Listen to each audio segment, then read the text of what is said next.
Goya spent his youth painting light-hearted, decorative pictures for the Spanish court, as well as a series of celebrated portraits of his royal masters. But almost overnight, his art metamorphosed into something dark and strange.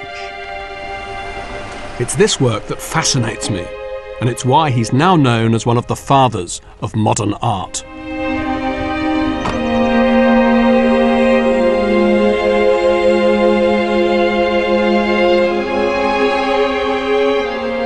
In 1792, a mysterious near-fatal illness left Goya completely deaf, and he retreated from the revelry and decadence of the Spanish court into his own imagination.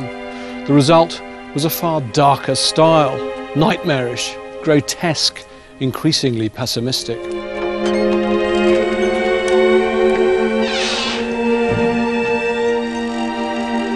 Goya was born in this house in 1746.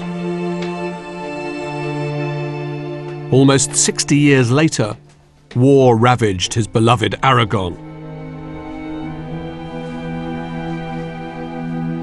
In 1808, Napoleon invaded Spain. The French army vastly outnumbered their opponents. The Spanish response was a new kind of guerrilla warfare that relied on ambush and surprise. Conflict that resulted was without rules, chivalry, or honor.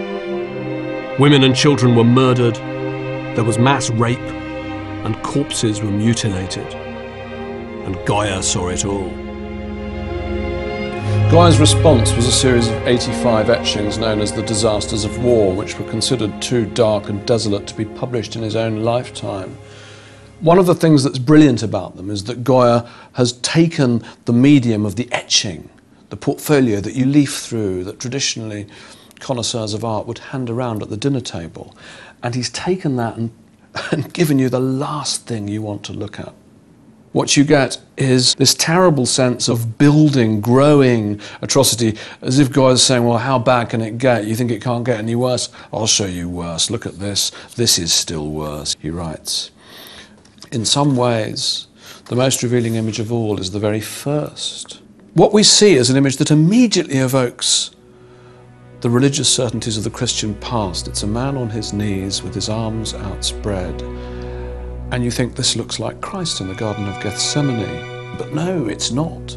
It's just an old man with a torn shirt, kneeling in a dark landscape.